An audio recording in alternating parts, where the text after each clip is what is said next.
Assalamualaikum warahmatullahi wabarakatuh. Kepada yang terhormat, Ibu Yolanda, SSMPD, selaku pengampu mata kuliah menulis, serta teman-teman sekalian. Pada pagi hari ini, kami dari kelompok 7 yang terdiri dari Angel Kano Abigail Wahingati, Anissa Mutmainah, Devi Triana Sari, Muhammad Adan, dan saya sendiri Laksmi Damayanti akan mempresentasikan tugas dari mata kuliah menulis dengan materi yang berjudul penulisan karya ilmiah. Topik-topik yang akan dibahas pada presentasi ini yaitu yang pertama, tentang pengertian dari karya tulis ilmiah atau disebut juga dengan KTI. Pembahasan kedua adalah mengenai jenis-jenis karya tulis ilmiah. Setelah itu akan dibahas mengenai manfaat dan tujuan dari pembuatan karya tulis ilmiah. Pembahasan selanjutnya yang cukup penting adalah mengenai kode etik serta metode penulisan karya tulis ilmiah. Dan yang terakhir tentang faktor-faktor penghambat yang umumnya terjadi pada penulisan sebuah karya tulis ilmiah. Untuk topik pertama, mengenai pengertian karya tulis akan dijelaskan oleh rekan saya, Angel. Selamat siang Ibu Yolanda dan teman-teman. Saya Angel Kano akan menjelaskan pengertian dari karya ilmiah. Ada dua pengertian, yang pertama dari Broto Wijoyo dalam Arifin tahun 2008 dan menurut Kamus Besar Bahasa Indonesia. Menurut Broto Wijoyo dalam Arifin 2008 mendefinisikan KTI atau karya ilmiah merupakan karangan ilmu pengetahuan yang menyajikan fakta dan ditulis menurut metodologi penulisan yang baik dan benar. Sedangkan menurut Kamus Besar Bahasa Indonesia, yaitu tulisan tangan tentang suatu pokok yang dimaksudkan untuk dibacakan di muka umum dan sering disusun untuk diterbitkan. Ada juga karangan yang termasuk tugas peserta didik selama dalam pendidikan sekolah, seperti yang kita lakukan biasanya. Seperti itu teman-teman karya ilmiah. Selanjutnya, kita akan membahas jenis-jenis karya ilmiah. Jenis-jenis karya ilmiah itu ada 6. Saya akan menjelaskan yang 3 ya. Yang pertama itu ada makalah, paper, dan skripsi. Makalah sendiri adalah karya tulis ilmiah yang menyajikan suatu masalah yang pembahasannya berdasarkan data di lapangan yang bersifat objektif dan empiris. Yang kedua ada paper, kertas yang terdiri dari abstrak, latar belakang, metode penelitian, isi, dan daftar pustaka. Pembuatannya sendiri bertujuan untuk dipresentasikan dalam seminar atau lokakarya. Yang ketiga ada skripsi. Skripsi adalah suatu merupakan bentuk tulisan yang dibuat oleh mahasiswa di semester akhir di perguruan tinggi sebagai salah satu syarat memperoleh gelar serta 1 atau 1. Isinya juga tentang penelitian ya teman-teman. Untuk lebih ringkasnya mungkin kita bisa memilih paper ya dibanding skripsi dan makalah. Seperti itu.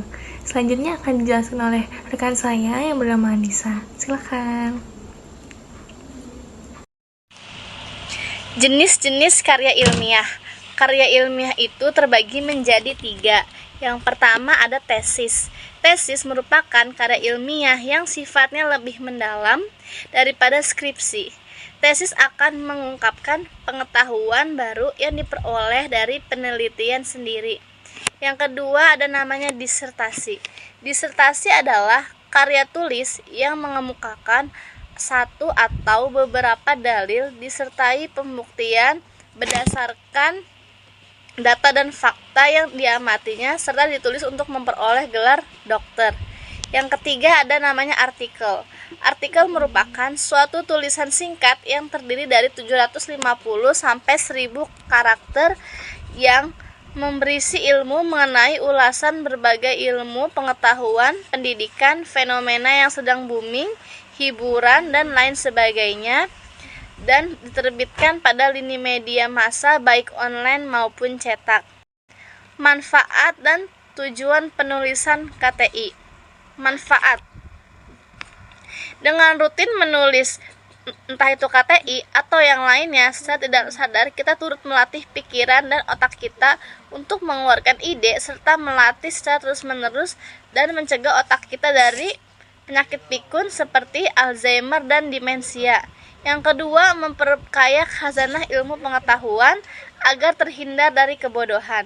Yang ketiga, memperoleh kepuasan tersendiri karena telah berhasil menemukan suatu karya meskipun dalam bentuk yang sangat sederhana.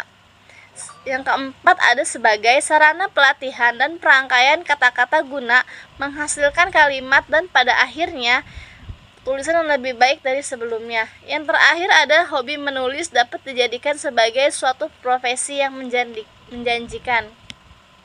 KTI ini singkatannya karya tulis ilmiah. Tujuannya ada 4. Yang pertama, memenuhi tugas dari kampus maupun sekolah ataupun lembaga dan instansi. Yang kedua, mengembangkan ilmu pengetahuan baru melalui tulisan. Yang ketiga, sebagai sarana untuk memperoleh penghasilan.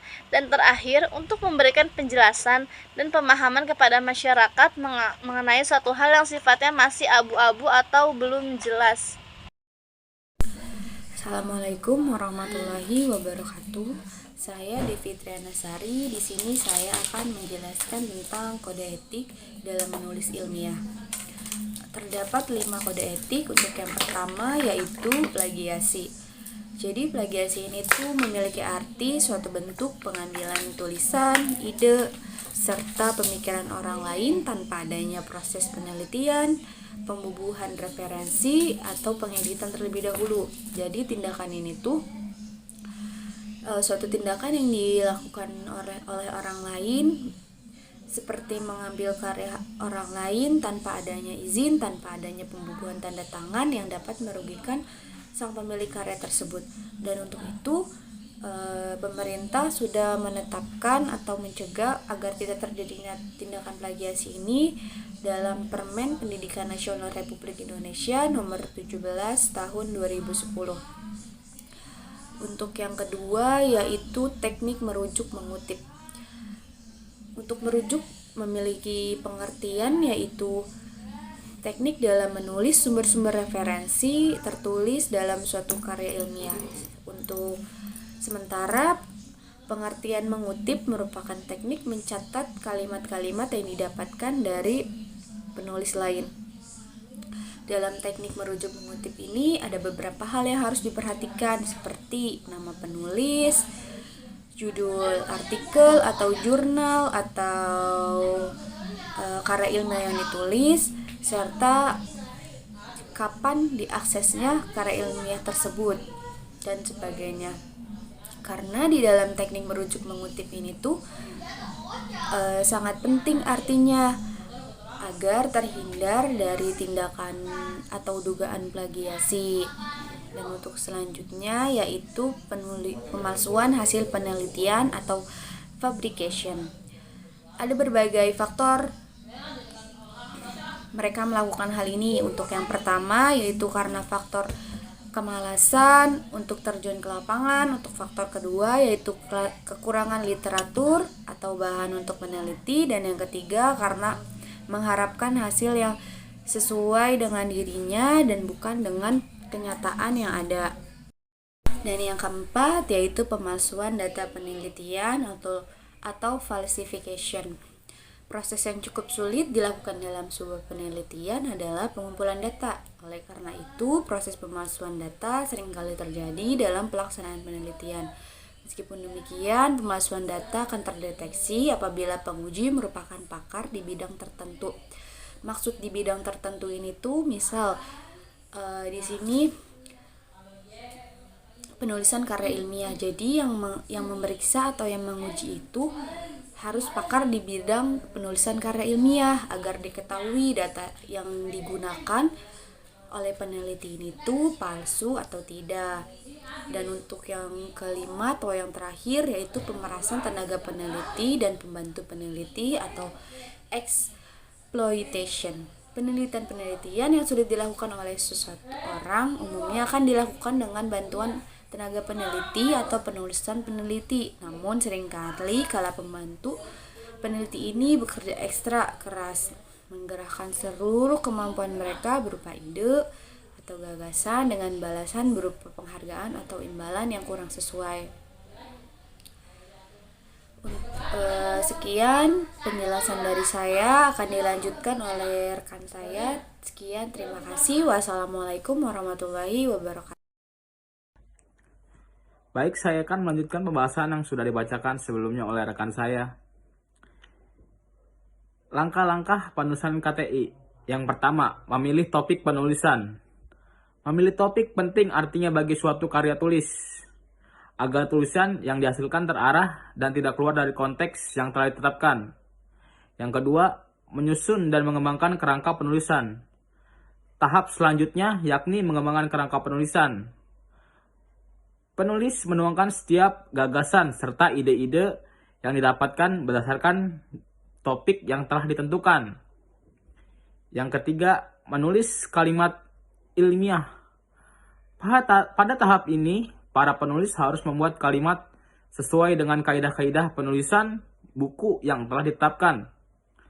Hal-hal yang harus diperhatikan yakni struktur kalimat, kejelasan kalimat, ketepatan penggunaan kata-kata baku, serta ketepatan penggunaan kalimat pasif.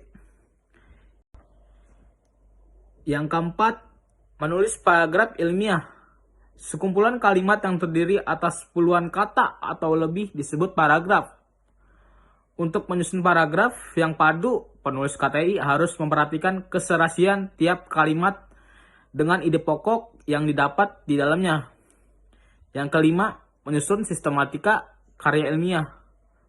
Penting untuk diperhatikan setiap karya ilmiah memiliki beberapa titik perbedaan pada komponen di dalamnya. Contohnya antara makalah dan paper.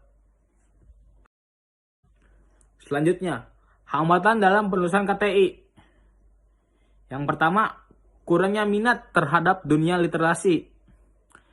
Satu lagi fakta menyedihkan yang terdapat dalam bangsa ini, yakni rendahnya minat membaca pada masyarakatnya. Menurut hasil survei, tingkat membaca pada masyarakat merupakan salah satu yang terendah di Asia. Hal ini berbanding terbalik dengan tingginya para pengguna media sosial di Indonesia. Yang kedua, malas. Faktor selanjutnya yakni faktor malas.